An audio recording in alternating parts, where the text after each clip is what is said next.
Hello बच्चों, कैसे हैं आप लोग। आशा करती हूँ कि आप सभी अच्छे होंगे। बच्चों, शुरू करते हैं आज का अध्याय, चूहा और मैं।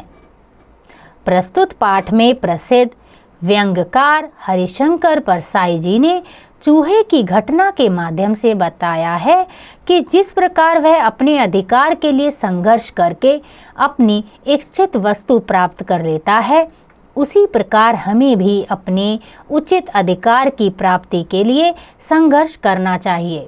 निराश होकर नहीं बैठ जाना चाहिए।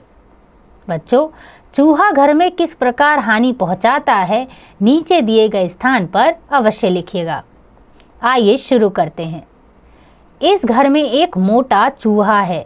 जब छोटे भाई की पत्नी थी, तब घर में खाना बनता था। इस बीच पारिवारिक दुर्घटनाओं, बहनोइयों की मृत्यु आदि के कारण हम लोग बाहर रहे।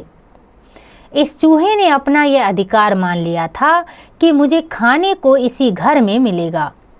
ऐसा अधिकार आदमी भी अभी तक नहीं मांग पाया। लगभग 45 दिन बंद रहा। मैं जब अकेला लौटा, घर खोला तो देखा कि चूहे ने काफी क्रॉकरी फर्श पर गिराकर फोड़ डाली। वह खाने की तलाश में भड़बड़ाता होगा। क्रॉकरी और डिब्बों में खाना तलाशता होगा। उसे खाना नहीं मिलता होगा तो वह पड़ोस में कहीं कुछ खा लेता होगा और जीवित रहता होगा। पर घर उसने नहीं छोड़ा। उसने इसी घर को अपना घर मान लिया था। घर में घुसकर जब मैंने ट्यूब जलाई तो देखा कि वह खुशी से चहकता हुआ यहाँ से वहाँ दौड़ रहा है।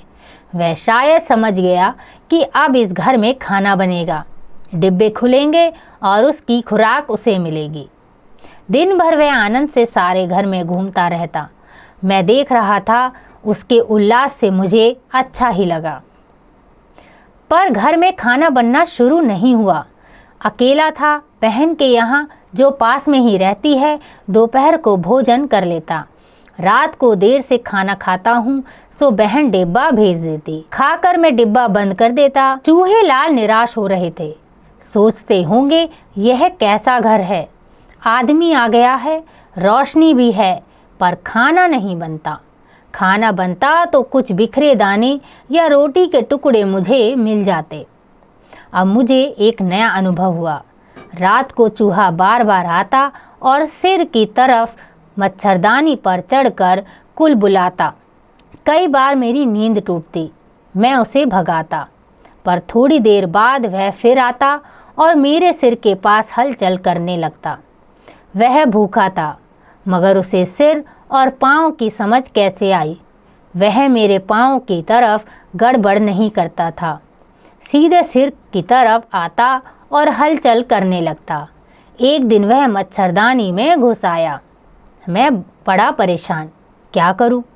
इसे मारूं और यह किसी अलमारी के नीचे मर गया तो सड़ेगा और सारा घर दुर्गंध से भर जाएगा। फिर भारी अलमारी हटाकर इसे निकालना पड़ेगा। चूहा दिन भर भड़बड़ाता और रात को मुझे तंग करता।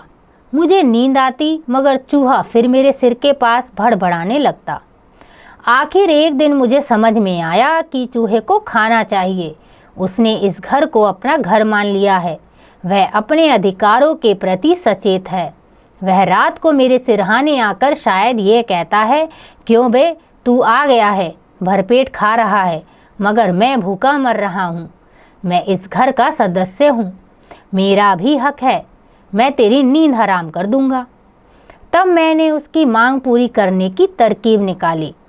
रात को मैंने भोजन का डिब्बा खोला तो पापड़ के कुछ टुकड़े यहाँ वहाँ डाल दिए। चूहा कहीं से निकला और एक टुकड़ा उठाकर अलमारी के नीचे बैठकर खाने लगा। भोजन पूरा करने के बाद मैंने रोटी के कुछ टुकड़े फर्श पर बिखेर दिए। सुबह देखा कि वह सब खा गया है। एक दिन बहन ने चावल के पापड़ भेजे। मैंने 3-4 टुकड़े फर्श पर डाल दिए। चूहा आया, सूंघा और लौट गया। उसे चावल पापड़ पसंद नहीं। मैं चूहे की पसंद से चमत्कृत रह गया। मैंने रोटी के कुछ टुकड़े डाल दिए। वह एक के बाद एक टुकड़ा लेकर जाने लगा। अब यह रोजमर्रा का काम हो गया।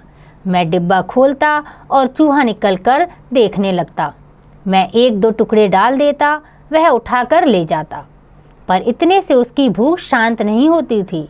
मैं भोजन करके रोटी के टुकड़े फर्श पर डाल देता, वह रात को उन्हें खा लेता और सो जाता।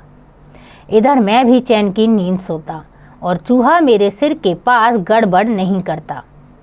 फिर वह कहीं से अपने एक भाई को ले आया, कहा होगा चल रे मेरे साथ उस घर में। मैंने उस रोटी वाले को तंग करके डरा के खाना निकलवा लिया है, चल दोनों खाएंगे। उसका बाप भी हमें खाने को देगा, वरना हम उसकी नींद हराम कर देंगे। यह हमारा हक है। अब दोनों चूहे मजे से खा रहे हैं, मगर मैं सोचता हूँ आदमी क्या चूहे से भी बदतर हो गया है। चूहा तो अपनी रोटी के हक के लिए मेरे सिर पर चढ़ जाता है, मेरी नींद हराम कर देता है, पर आदमी, इस देश का आदमी चूहे से कब सीखेगा। यह कहानी लिखी है हरिशंकर परसाई जी ने। उन्होंने बताया कि एक चूहा अपने हक के लिए कितनी लड़ाई लड़ रहा था। अगर उसे भूख थी तो उसने उसको हक से मांगा। हमने सीखा अपने हक के लिए यथासंभव प्रयास करना चाहिए, चाहे उसके लिए आंदोलन ही क्यों ना करना पड़े। आशा करती हूँ कि आपको यह अध्याय समझ आ गया होगा। इसका अभ्यास आप स्वयं कीजिएगा।